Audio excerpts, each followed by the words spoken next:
So I'm shooting this video for the owner of the amp, and I'm gonna go through everything that's been done already and what still needs to be done. And initially, I sort of expected I just have to replace the power cord, some new tubes, bias it, and it would be done. But as I've kind of delved into the weeds on this amp, more and more things seem afoul.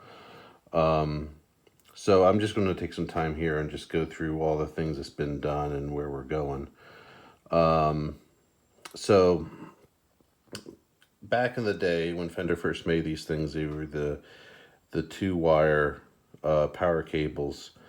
And the place where I get the parts from or try to be very vintage correct. So the original cables were gray, so the replacements are also gray. But it's a 3-prong cable, and it has a new strain relief, so that's solid and it's not going to go anywhere. The original, the one when it came in, it was wired incorrectly up to the ground switch, which is not up to US code, and it's been installed. The ground cable is the longest cable, so it would get pulled out last. This is a safety feature. And we have it hooked up correctly over here to the fuse, to the power switch. And there's a few cables hanging off of the convenience receptacle that was just dangling in here that I just took out. The death cap that used to be on the ground switch was taken out. So now this is not in the circuit, this is not in the circuit, so they don't do anything. And that's how it should be. Some people still wire these up, but you really shouldn't unless it has a ground switch, a ground prong. So that is not active. From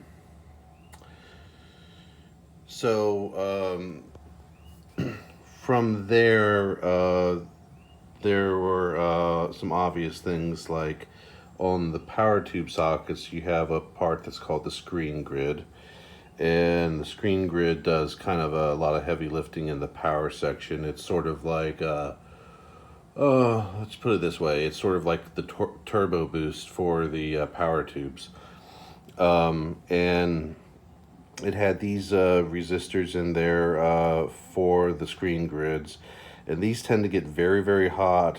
They tend to be a common mode of failure in these amps. They tend to crack, and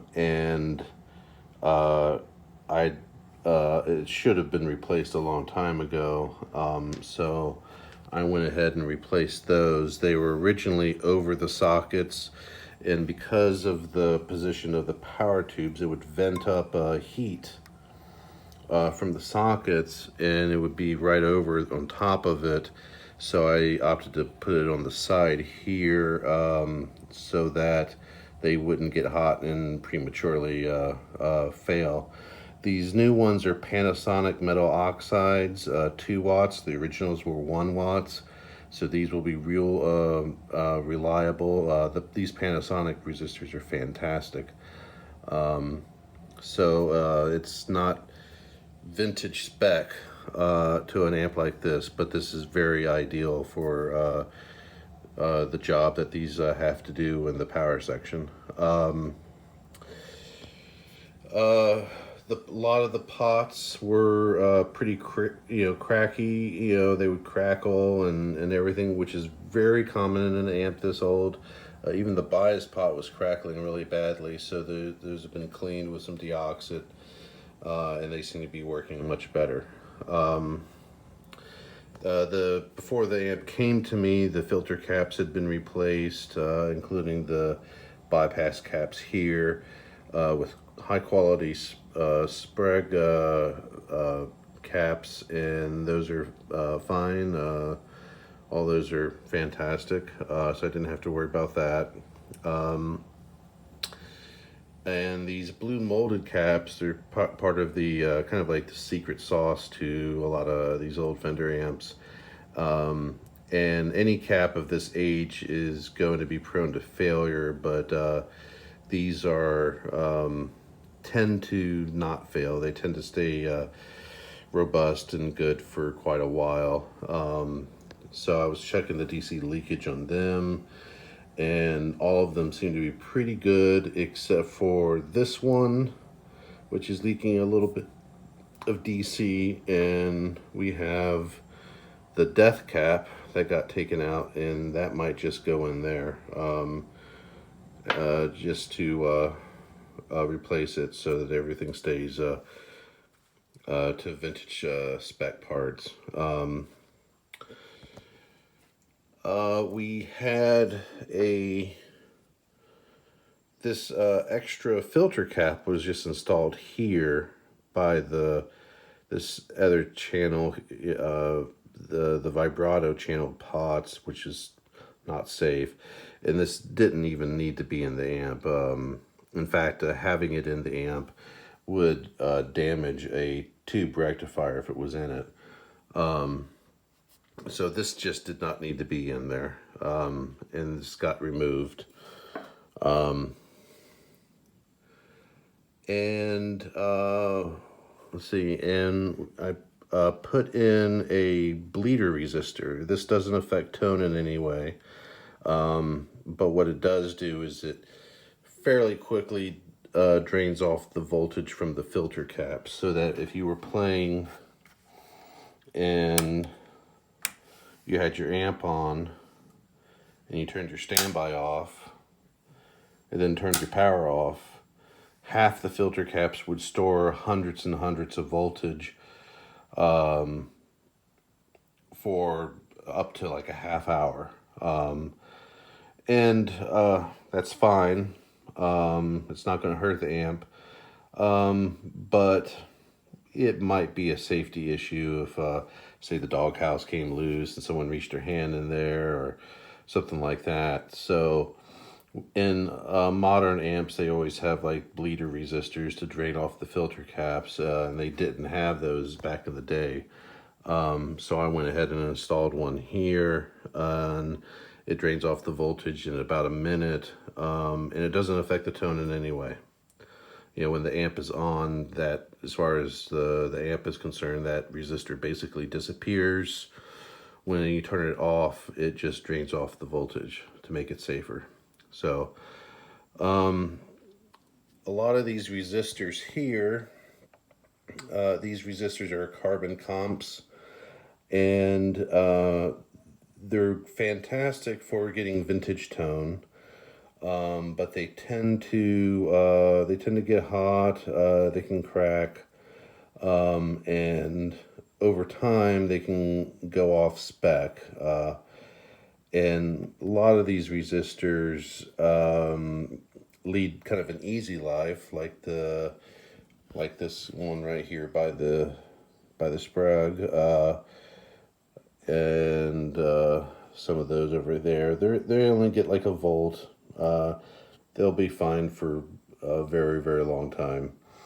But some of these plate resistors here and here, they get a lot of voltage, and they tend to go off, and when they do, they can introduce crackle and noise to the amp.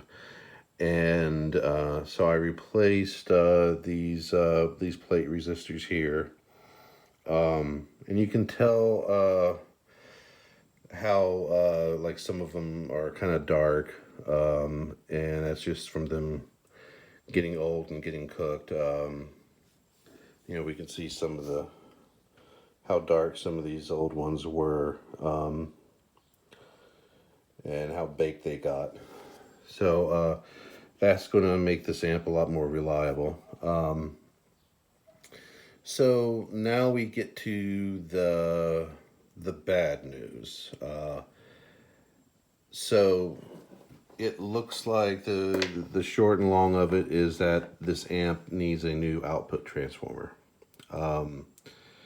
And that's really kind of a surprise, because The number one thing that kills an output transformer is playing it without a load, but Fender is pretty unique in the fact that they have load protection in the way they do their wiring. So what that basically means is that if you turn on the amp without this plugged in, it shorts the signal to ground and you don't have an empty load. So it protects the output transformer. And plus, the transformers that Fender used in those days, the days when this amp was made, are just fantastic. They're so robust. They so rarely fail. But that is just not the case with this. For whatever reason, this power tube just doesn't have any juice going. And the bias supply for both of them are equal. The tubes are matched. The screen grids were replaced, so those are fine.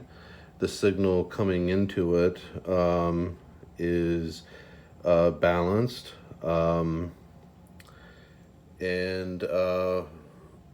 so I was just sort of pulling my hair out trying to figure out why won't these power tubes balance. And every time I went and did the math on it, I would get really funny numbers on this tube. Sometimes the readings on the multimeter would just bounce around all over the place, and I thought it was just maybe one of my probes were just had a short in it. Maybe the meter was being funny. Tried a different meter, a different brand meter, and it kept leading me to the same place where it's just a bad output transformer. And that is really quite a shock. I wouldn't expect that to be the case, but that's the case. So that's the bad news. So the options here is we have we could get a Hammond replacement output transformer. Those run about $56 plus shipping. And the Hammonds are perfectly good. They're perfectly robust. I've used them in amps that I've built before. As far as tone goes, they are not what I would call top notch, but they get the job done. And they're probably better than the stock transformers that come in many modern production amps. There's also Pacific Audio makes one, and Pacific is